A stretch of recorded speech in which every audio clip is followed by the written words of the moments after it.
Hi, my name is Katie Finn, and my story is pregnancy apology. When my husband and I decided to start a family, I thought getting pregnant was going to be easier than ordering a pizza. And why wouldn't I think that? I'm one of seven kids. My sisters were all popping out kids left, right, and sideways. So, from what I could tell, getting pregnant was pretty easy.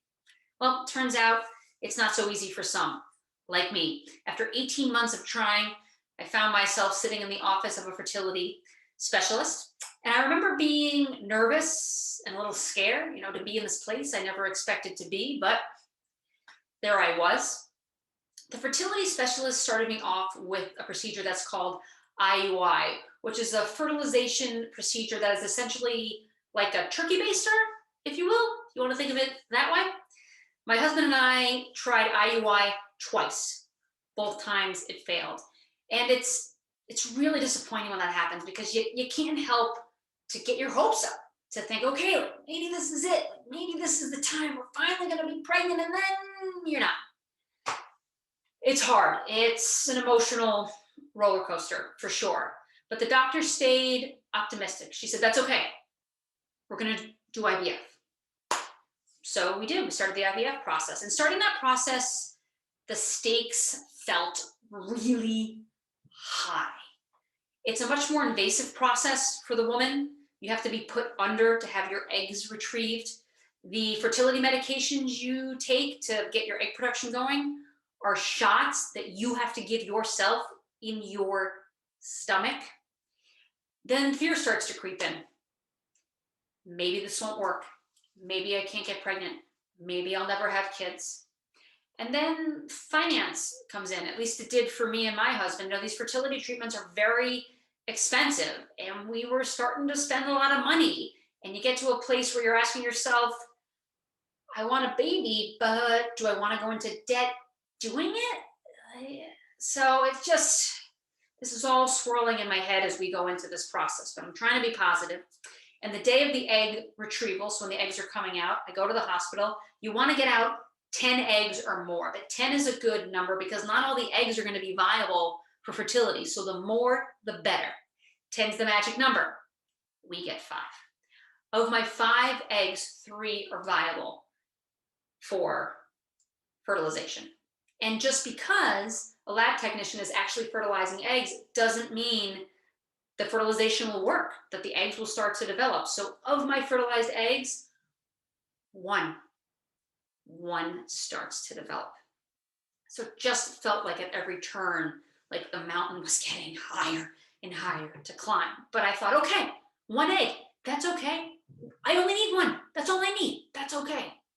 I go to the hospital to have what's called the transfer. Your fertilized egg gets placed into your uterus where it will hopefully implant and start to become a pregnancy. I'm lying on the operating table, legs in the air. Doctor comes in, starts doing her thing. She says to me, I want you to know the cells on this egg developed irregularly. If this does develop into a pregnancy, that's okay. No harm to the baby. But when we see irregularities, the odds of implantation decrease. So, wait, what? What? Are you saying the odds of me getting pregnant are now even lower? Like, what? Like, it all happened so fast. I get wheeled out of the operating room. I'm like, wait, huh? Like, what? I get dressed. I go home, and I'm just in this stupor. Wait, I think the doctor definitely just told me the odds of me getting pregnant are even lower than they already were. Like, oh my, like what? Like, oh my God, like I'm a wreck. I've been through so much at this point. And you go to the hospital with your hope, even with my 1 egg, my high hope, and it was dashed on the table. And I was devastated. And then I became angry. Why wasn't I told sooner? Why did I find this out when I'm lying on an operating table? Like, why wasn't I called earlier? I could have talked with the doctor. Maybe I wouldn't have done the transfer that day. Like, all this stuff starts rolling into my head. So I sit and I type out an angry letter to the doctor. And at the end of it, I tell her I want a meeting. And I'm even considering switching doctors. Friday, May 28th, I wake up early. I tell my husband I'm going to the doctor's office. And I head down there. And I hand the receptionist my letter. I go to work. A few hours later, nurse calls me and says, Katie, you never came in for your blood test today. I said, what, what blood test?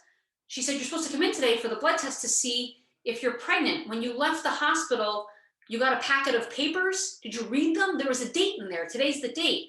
Said to the woman, yeah, I got the packet. I got to tell you, I didn't read the packet because it didn't matter because I know I'm not pregnant. So thanks for the call. Like, goodbye. Woman says, wait a minute. Can you come in and take a blood test? Like, how do you know you're not pregnant? Did you get your period? I said, no, but there was a whole cell thing. I don't want to go into it.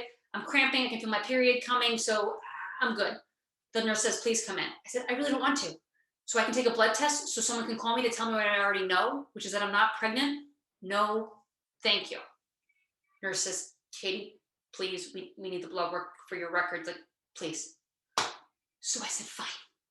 So I go that afternoon and I get the blood test. I get home later. My husband says to me, hey, I don't want to call you today. I don't want to bug you, but like, what happened at the doctor's office? I said, what do you mean? He said, the blood test. What are the results of the blood test? I said, well, I'm not going to find out till tomorrow. I just got the blood test a couple hours ago. And my husband looks at me like, what are you talking about? You went to the doctor's office this morning. I said, yeah, to drop off my letter. And my husband's looking at me like I'm a crazy person. I'm looking at him like he's a crazy person. What happened was my husband, unlike me, he read the packet.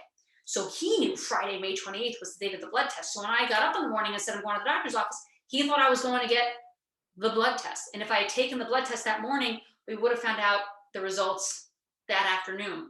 Now we had to wait the night. So he's angry with me. I'm angry at him. I said, I can't do this. I can't get sucked into this world of hope that you are living in. There is no hope.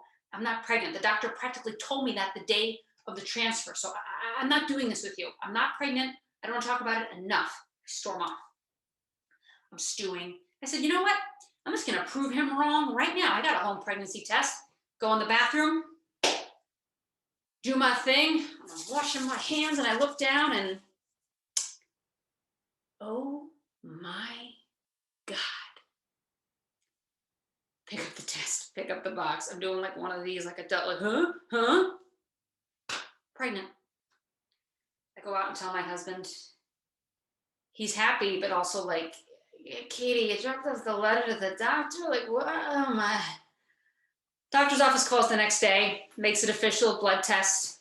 I'm pregnant. A few days later, I'm back in the doctor's office for her to give me a final check before I get handed off to my OB. And I said to the doctor, like, I'm really sorry about the letter. I feel terrible. Like, I'm sorry. She said, Katie, it's okay. You were upset. These things happen. I've forgotten about it. I said, no, really, I'm sorry. Can I send you something, please? I would like to send you something. Please, wine, food. Let me send you something. The doctor says, you know what you can send me? A picture of the baby when he or she is born. And she was born February 11th, 2017. My little Bridget Ann, my one and only.